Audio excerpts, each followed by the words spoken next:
No, is it mass this morning? He's pagans. And I just thought it was bad luck to take it off. You know, I don't want to spare the ashes. Yeah. He was very liberal, wasn't he? You could be paying carbon tax on that. Yes. No. Here we go. Here's a few meat fellas I think coming now. Stephen Dillon.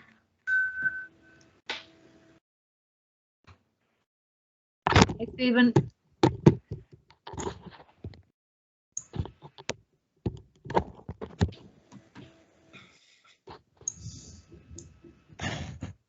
We better give them a few minutes then, it'll just make it. Yeah. Hi, Stephen. How's it going? How is all? How is keeping? Good. Welcome. Did you get that on WhatsApp, Stephen, that I sent you, or did you get it by email? I got an email of Jenny there, yeah. Yeah. Okay. Plenty of ashes there, Paul. Yep. It's coming down your nose. There's enough there for all of you, don't be worried.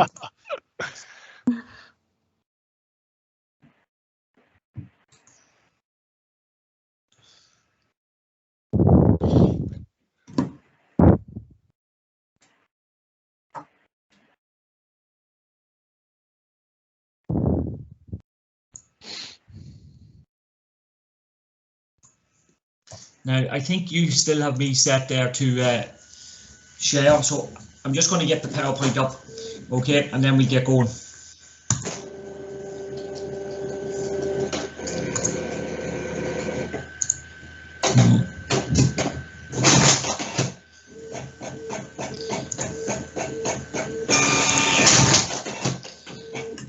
There we go, sorry.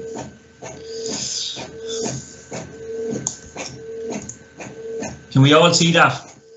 Yep. There's a couple of people there in the lobby, Maria, but Yeah, no, I'm admitting them. They're coming in early. now the purpose of today's or this evening's meeting, really, lads, is just to touch base. It's been a long time. It's nearly 2 years since we started on this journey, and we just want to sort of get the mind going, getting back focused, really sort of prepare for the practical part of what you're going to be doing. Okay, so just a couple of learning intentions, hopefully what we get covered tonight. We want to be comfortable with picking up where we left off, and to that end we're going to have a bit of a recap on the technical proficiency module that I delivered and the tactical prowess modules that Sean delivered. And again, we'll be just sort of running through these briefly just to sort of refresh the brain. Any queries or questions or anything, we'll have an opportunity where we can ask questions and talk them out. And we want to be really clear then what's required, obviously, for the practical element. That'll be the first thing you will be doing when we get back up and running. And again, we're going to look at possible ideas for those practicals. We're going to put you in small breakout rooms and that, and take it from there. Is that okay? Now, in relation to using the Teams, a couple of simple things. When possible, you can have your camera on, but just have your mic muted, because if there's too many of the mics on at the one time, they'll start to be an echo and it just puts people off of it. If you want to ask a question, you can just unmute and ask. You can type in the chat section, or you can use the raise hand function that's up in the top right hand corner. Either way, or you can just start frantically waving from the camera, and either of those 4 ways we should be able to stop. We're going to have a couple of tasks to make sure that it's not myself and Sean just talking the whole time, and so as we move throughout the presentation, there will be some tasks and things to do for that. Again, we'll be asking people to be engaging as much as possible. Some of us might have different levels of experience of working on the online platform, but again, just work with us, do your best. Now, we icebreaker to get us going. What I want everyone to do is, as quick as they can, you have to run and get something like a coaching aid that you are currently using, okay, or that you have been dipped into. So away you go. First person back gets their certificate and doesn't have to stay for the rest of the night.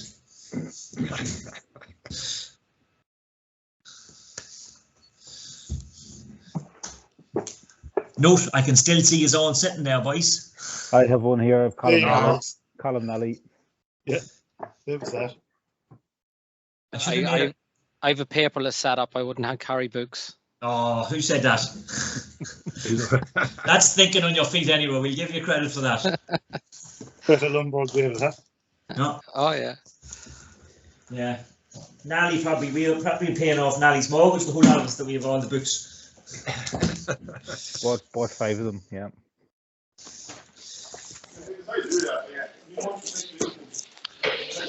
No coach manuals down here. I'm doing the lotto's on here in the club tonight, so nothing with me. Well, if you give us the numbers for that, we let it go there, Joseph. I can't do that. I'll tell you after. So if we have something, show it up that we can see. Excellent. And again, just a bit of a task to get us up of our feet before we get going.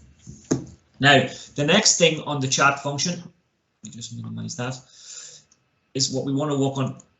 Oh, I don't need that. So we're going to use the chat function, and this way here, I'm going to give you instructions what I want you to type into the chat, but what I don't want you to do, I don't want you to send it until I tell you to send it. So you'll type what you're going to type, but don't hit send until instructed to do so. So all you're going to type in, current team you're involved with, whatever age group it is, how long you've been with that team, those 3 things. So, for example, myself, okay, I'm managing the school under 16 team, and I've had them since they were under 12s. So that's what I'll be typing in, but don't hit send yet.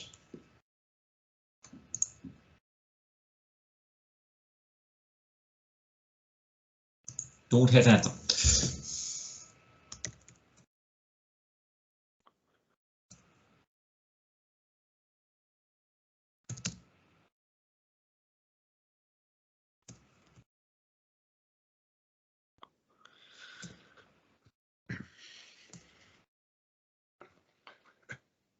So all that done, and 3, 2, 1, hit send.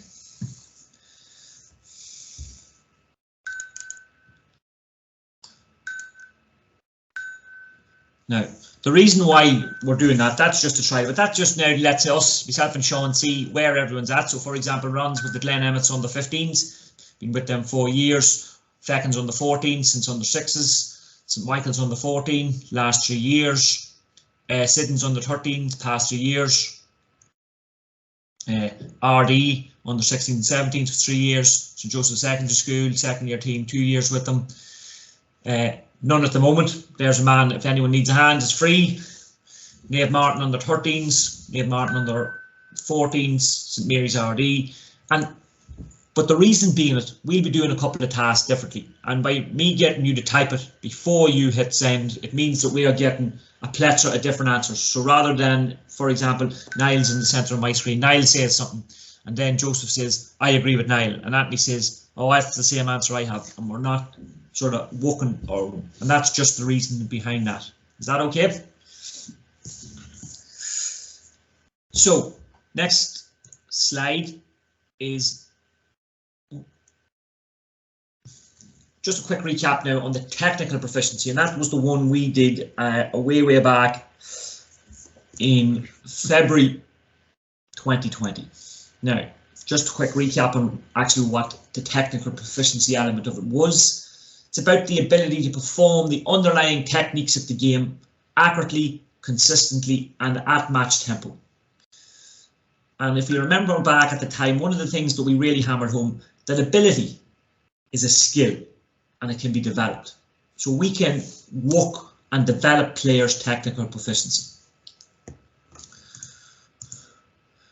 We said that it was individually based. So while we want to develop all our players, it's nearly a one-to-one. And while that doesn't happen as much as we would like, our training sessions, we need to be able to do that. It's about the skills of the game. One of the tasks we had to do is we listed them out, if you remember, and we broke them into their different categories. And I think we described it like a toolbox. So sometimes we know what job we need to do, but we go to our toolbox and we don't have the right screwdriver or the right size of a spanner. This is the same thing. In a game, a player will make a decision that I need to be able to do this, but we need to make sure that we have taught them all those skills, that they're in their toolbox. And again, if you cast your mind away back, we looked at some of the skills that maybe aren't as used as much as other skills, and we discussed and argued the point whether we need to coach them. We really tried to emphasize not to overcomplicate the skills. Okay, we wanted to keep the complex simple, to make it that it's manageable to our players and it's able to be picked up and understood. And the mantra was, do the simple things well. Now, folks, number one, because of the time constraints we're under, and number two, because this is just a recap, I am going to rip through these. So if anyone has any questions on anything, make sure you're stopping me as we go along. Is that okay? Have anyone any questions on that so far? The other thing we emphasised too about the coaching, the key things we needed to be watching. How is the head? What about the hands? Feet position. On most of the skills, all those things were really, really important. Then, and again, just to simple it, that was the way we came up with the skills. So there was the skills for gaining possession, the body catch and all those, maintaining possession. We talked about releasing possession, contesting possession, and then a couple of other skills that we came about and we didn't have a category for them. And again, it's just to have a mind. It was just about that we were clear as coaches what different skills were classified as doing and how we could incorporate them into our session. We then looked at this, and we won't look too much into this competence learning matrix, that when we identify maybe a weakness or a skills gap in a player and we draw their attention to it, they're actually going to knock them back a bit, because initially they're sort of ignorant to the fact that they don't know what they don't know. And we are going to tell them, well, actually, you know, and I think we use the example, which is right prevalent at the minute, about the toe tap technique.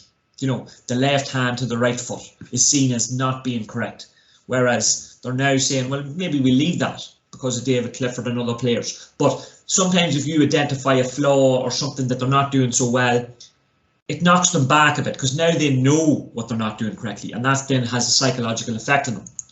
Okay, so our job then is to pick them back up again. So again, we want to apply, or then we need them to apply the knowledge that we are giving them, the wee tips and cues to improve it. And obviously then the ultimate goal is that that becomes autonomous for them, and they're back and they're better than they were, and they're applying it without even thinking about it. Okay, so we want to get them out of that hole. If you also remember, we had the intervention task thing where we looked at the video of the, I think it was a college player, and we looked at how we were going to fix it. I think his was that he was taking a solo before he took his steps. So we identified that player and we looked about how we would put in place a strategy to rectify that, setting some small, short and medium term goals over the next few games. We were monitoring that. We talked about how we would look at it, give them small goals, see how they were improving it, work on it in training. And all the time when we were doing this, we were really emphasising that we must interact with the player, giving them feedback, the good things, the things they might need, and that was one of the crucial elements of it. We then looked at ways to develop the technical proficiency and modify the task. So what we meant there by that, and I think it's in the next slide, and we prepared to deliver the session. So I'm just going to go on to the next slide and we come back to that one next. So again, we looked at how can we develop it. Okay, so we can set individual practice tasks. For example, against a wall ball or just a wall. We can have specific basic skills drills which will develop some elements of it. An advanced drill or activity which may have more than one skill in it. We can have set gameplay drills, modified games, conditioned games, and obviously then full matches, or maybe full matches with restrictions. So they were the different things that we were able to draw on and we wanted you to use when we delivered those last practical tasks.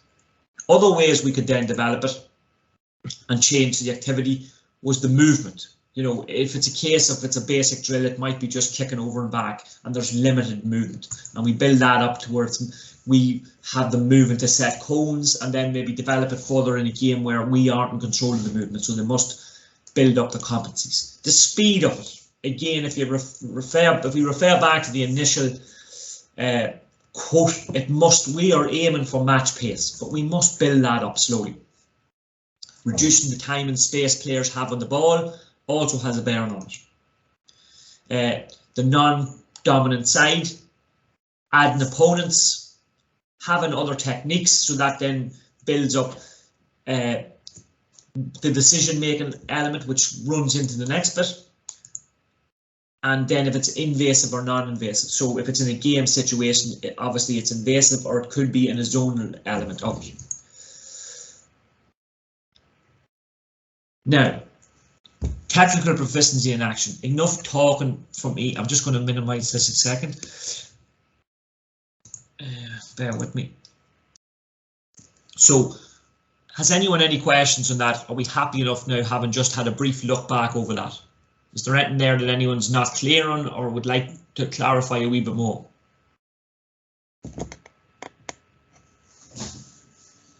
Smile and nod. Happy? Carry on. Yep. So, I want you to do then now, I didn't mean to close up the PowerPoint, but so your next task now, in the chat box, and again without pressing enter, I want you to give, without trying to give too much detail, I want you to talk and type about some area of that technical proficiency that you found beneficial and you have incorporated into your coaching over the past 2 years. Okay, if you could do that, and then again we might pick one or two to discuss and see the pros and cons and how it has improved us as coaches. Does that make sense? And don't hit send until instructed.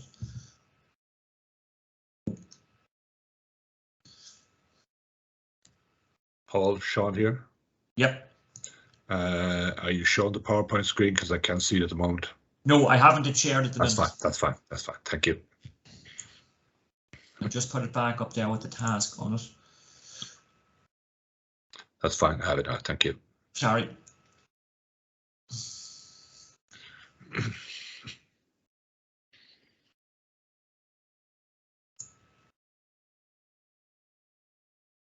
It's still up there for everyone to see, is it? Yeah, I can see it. Thank you. Lovely.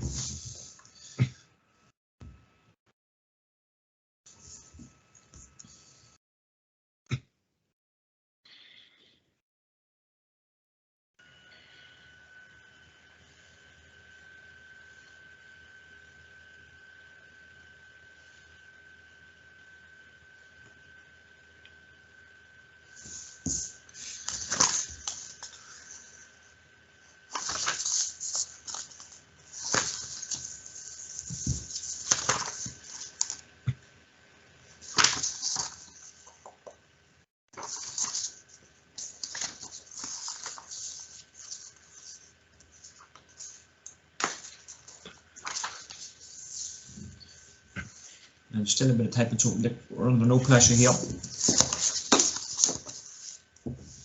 So if you're finished, you can now hit enter and share them with the group.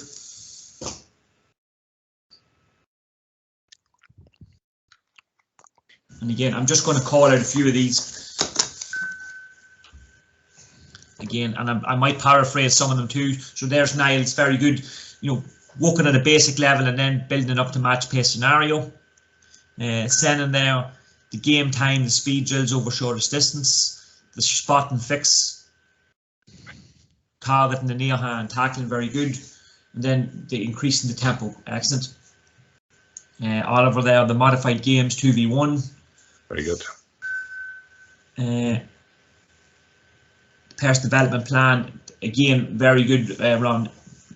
Really good, that bespoke element of it, because it gives the players something, you know, it feels that they are getting that extra wee bit, and then if there is an improvement seen and evident, they really buy into your methods and they're more engaged. So well done, Anthony.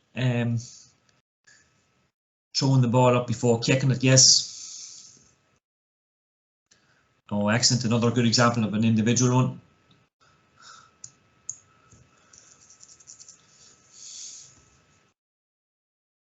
So again, this is really beneficial, because maybe sometimes when we're on the court, the one benefit of it is now you've had 2 years to put into practice that bit you have learned, you know, and being able to feed it back and seeing it over a longer period of time, that's going to be of benefit. So while it is a bit sort of the saga that we have been gone for 2 years, there is the pros and cons of both elements of it.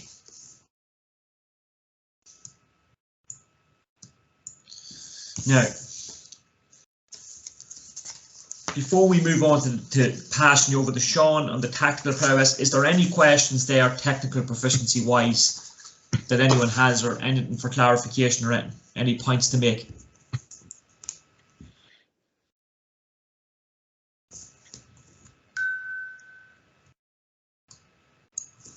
Excellent.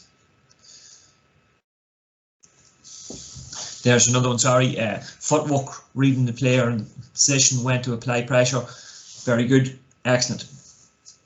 And again, that is the one thing. There's another good point from Declan. It's not one individual element of it that then builds up, that if everyone's working on something, that it then comes in and it's having a benefit on the team scenario. So, Sean, I'm going to hand over to you now. That's Okay. So we're now moving on to the next part of the slide, and sorry, I just need to minute. So we're going into the tactical prowess of it. Sean, you just let me know when you want to change. All right. Okay. We're ready to go.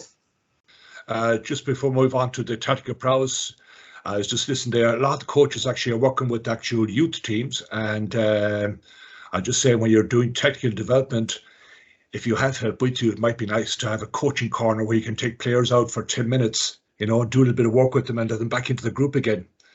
And they get individual attention without being out too long, to just in and out. So it's if you actually have other coaches with you, you could take up that role, because that's where you might have a bit of expertise. And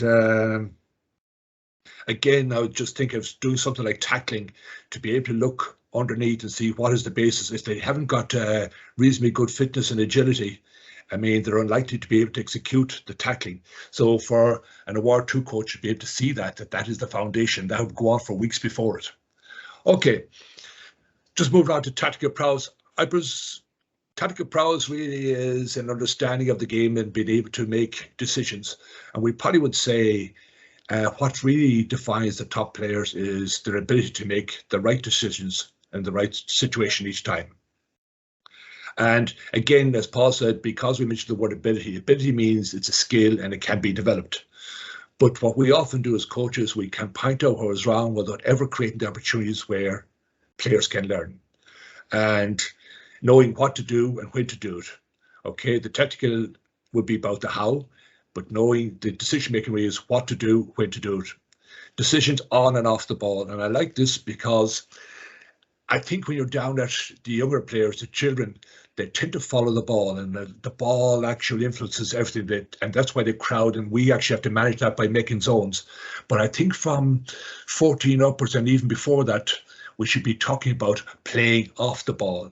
And I think it's very important for us as coaches to make reference to what's actually happening off the ball and get them to look up. And then we talk about decisions in attack and defense. And as we move up, that becomes more important, because they will impact also on the team style of play. And obviously, having a knowledge of the principles of attack and defense, it's very hard to for players to develop good decision making if they don't have a framework based on the principles of attack and defense to talk about.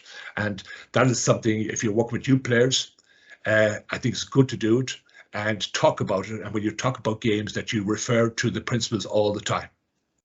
Okay, Paul, you can move on.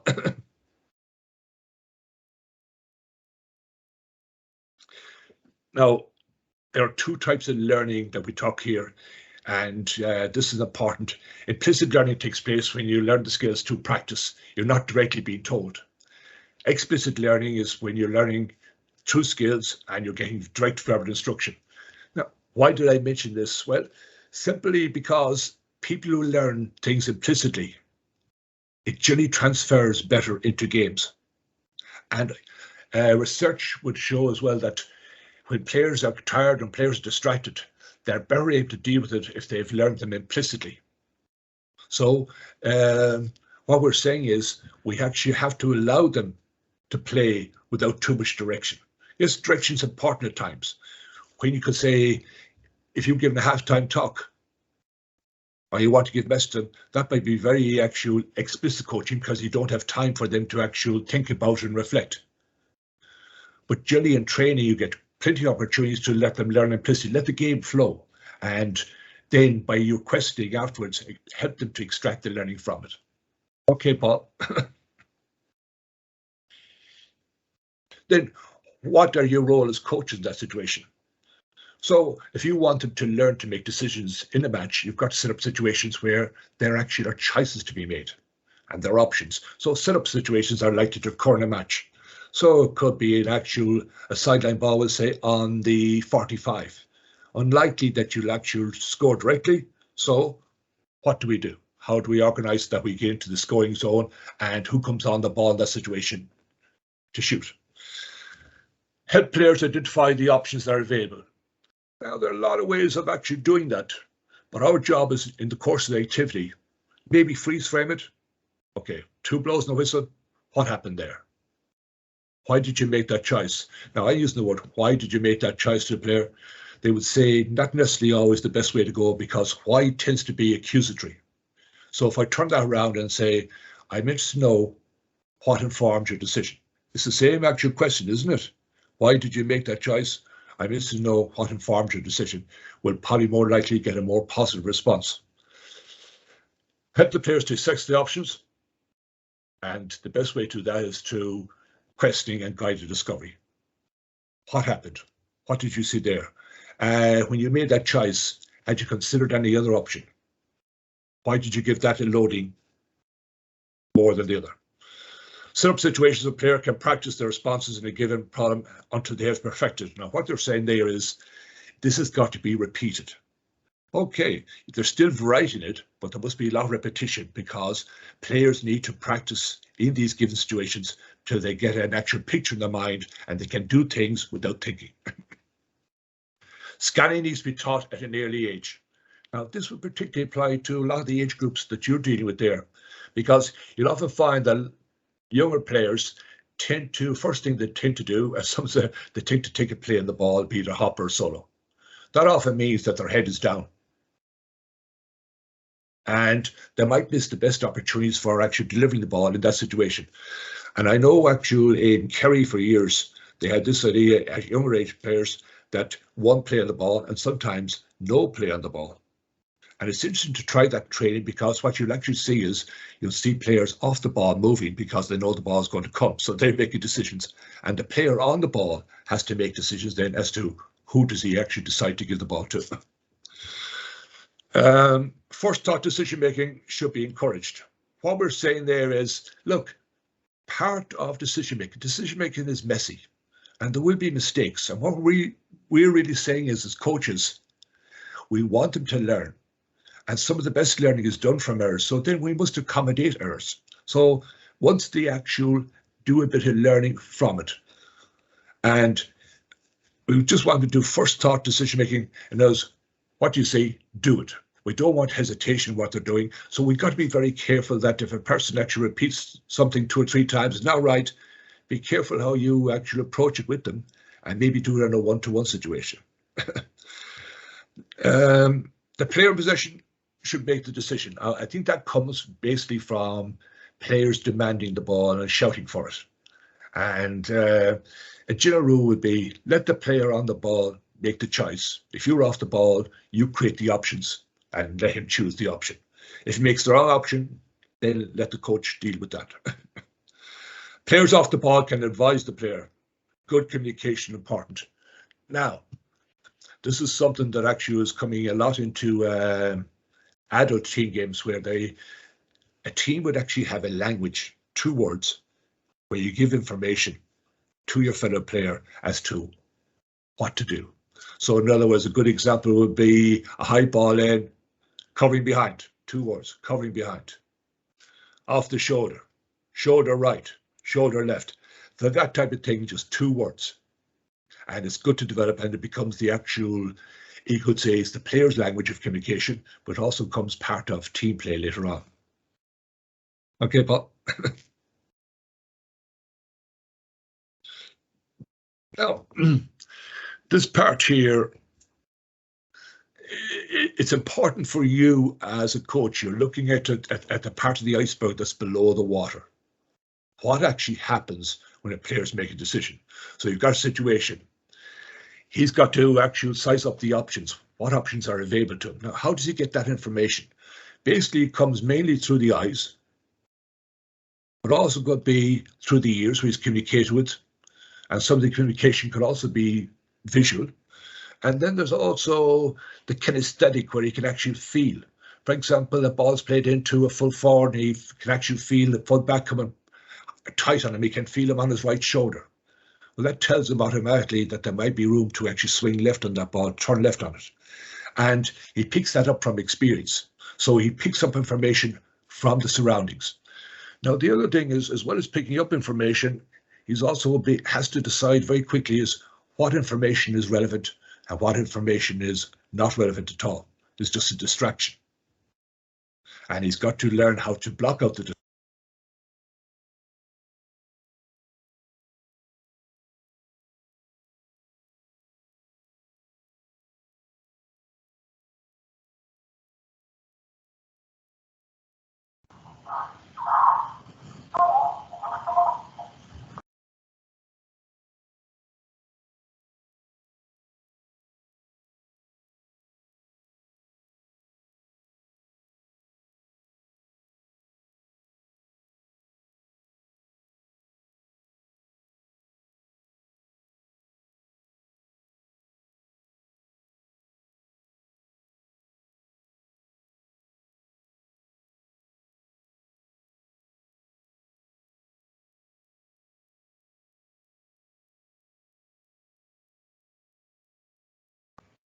Have we lost sound there, boys? Yeah, Sean's on mute. He's got to mute himself. Yeah. I think. No, I think they were all muted. I'm going to have to get muted there too. I reckon. Audio.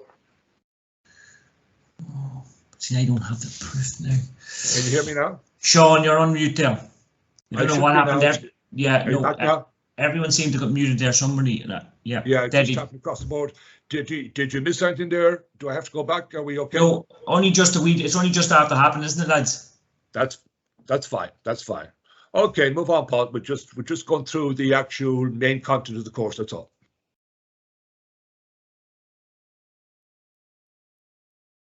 Okay, then. We want basically what we're saying here is games are simple, and you've got this in Award 1 as well.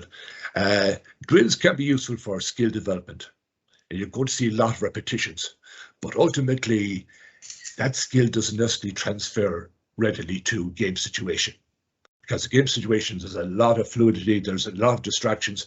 So the sooner you can actually put that skill into a game situation, and if you want to allow the skill to be executed, you can actually manipulate the activity. You're familiar with the step, the space, the task, what task they have to do, the equipment they use, and the actual P for personnel. So change the numbers. So in other words, if you 10 players, what often happens, you see 5 versus 5 when they're not ready for 5 versus 5, and it probably should start 8 versus 2, 7 versus 3, 4 versus 4. And even when you go to 5 versus 5, it's useful sometimes to actually have a wing player as a release. Your activities in the games, they should have an aim or focus. What are you actually working on? Are you working on tackling? Are you working on creating space? And I think that should follow over a number of weeks, that you wouldn't do it just for one session and leave it aside, because we want a little bit of repetition where they actually get into situations repeatedly and they build up an experience, a bank of knowledge. Check for understanding. People often say that communication is a two-way thing. I would say, for me, it'd always be a three-way thing. I mean, I intend to send a message. I'm hoping that the message that you receive the message, I hope it's the same message that I intended to send. And the only way that I can actually check that it was to ask you a question or to watch you perform the task Then I know, did you pick up the message? So it's very important to check for understanding. And it's good to ask players sometimes, tell me what you did there. Okay, and ask them to say. Player variations, be able to change the activity. Can they deal with it? So now, for example, we actually have, would say, we have an activity where you're playing 5 versus 5 now, take them up, and their goals at each end of the pitch. Okay, to change it, put 2 goals in the pitch, 2 in each end. Maybe put a goal on the side, and you can't score it in the same goal consecutively. So you just, it's still a possession game, but they're moving all over the place. Just put variety in it. Next one is important. For you to ask good questions, there's a bit of homework you have to do, really, isn't there? You've got to think about the activity. And what are the actual questions, or what are the little probes that you may actually have to put in front of them to help them extract the best learning from the activity? And I think in a War 2 coach, that's probably, you could underline that. Now think about the activity. What am I likely to see? What questions or probes will I use to help them extract learning from that? Ask individual questions during the activity. That wouldn't generally be out loud. You might be refereeing the activity. You might be moving around. Someone else is refereeing. So a little word in the ear. You did that well. And sometimes we often talk about something that's not done well. But if you say to players after executing something very well, gee, Peter, you really executed that well. What were you thinking about? And you're affirming him. So I think it's important as well when we use that type of communication that we're affirming as well as drawing any attention to something that could be improved after it. Ask team questions at stoppages. So now it comes a little bit more, what could we do?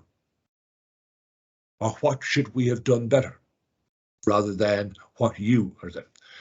Keep explanation short, very good, 3 points. Let's say actual 3 points is as much, even in a half time in the dressing room. 3 pieces of information, they say, is as much as any individual would take on. So the same would apply on the field. And if you don't know what to say, then it's not worth saying. Keep it in your head, toss it around a bit until you actually can clarify exactly what you want. And allow for plenty of repetitions.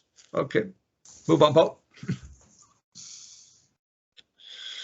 So what we're really saying is decision-making will probably develop in games-based coaching. So it allows you to develop game appreciation. In other words, an understanding of how a game develops. Where's the ball likely to be moved? Where's the best space? Where's the best space on the pitch to get the ball easily? Where's the best space to get the ball if you want to score?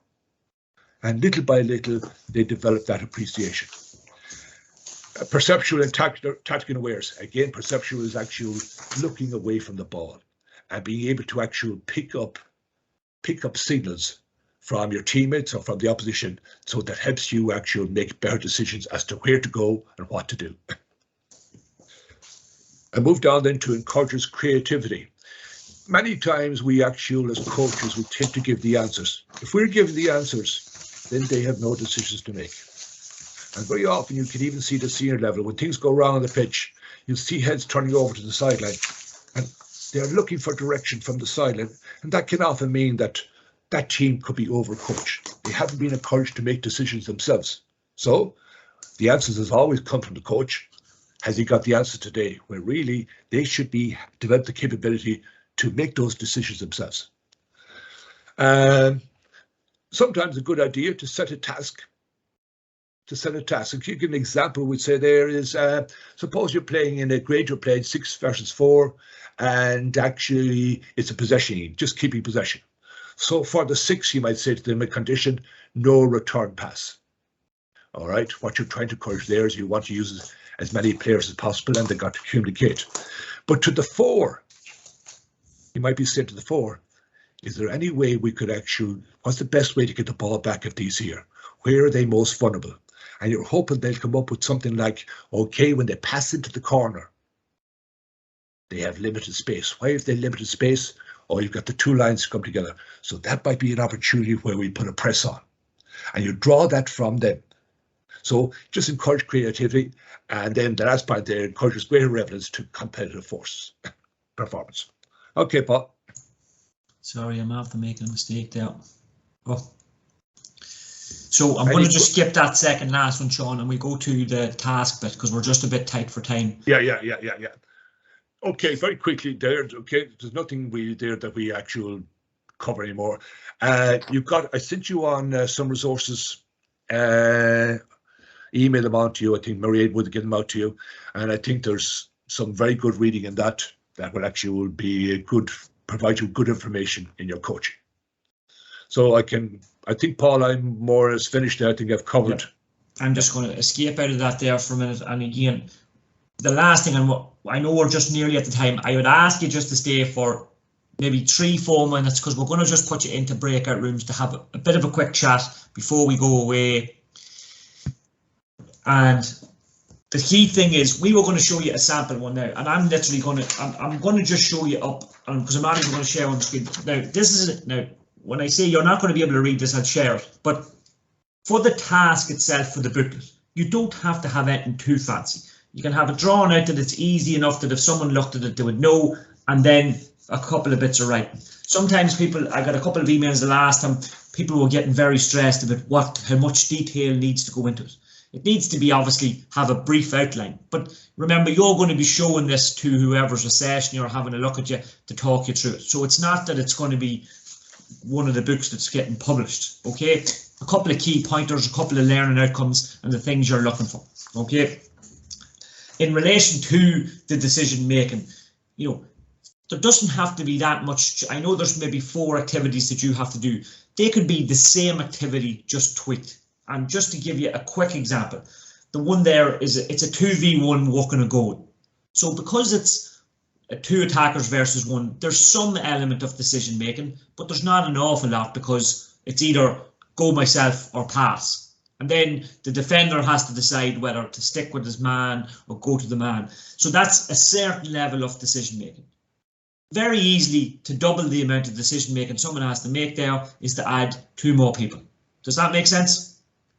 And that's a simple progression. So like, we're not, so again, having spoke to a few people back when they were planning the previous one, they were worried about, well, how do I make that different? That's enough of a progression to go from activity 1 to activity 2. You know, and even a simple thing there, the first task was to walk a goal. The second task is to walk a score. Because maybe if the defence is on top, the attacker then has to decide, well, we're not getting a goal here, but a point's a good score. And that is building up the capacity to bring to a game. Does that make sense? Happy enough. Now, Mairead, because we're missing so many, we were going to put you into your groups in relation to your tasks, but we're not now. So you're going to be randomly assigned to a group. Going to leave you there for 2-3 minutes just to have a wee chat about anything you might think in relation to the tactical prowess in preparation for your task. You know, something that you might do, and you're going to come back, and each group's going to feed back something that they might use that might help. Is that okay? And then we're going way out of. So, Mairead, if you're able to put them into the groups there briefly. Should happen there now. I think you might have to accept going to your. Yeah, it's just hitting open, and it's opening there.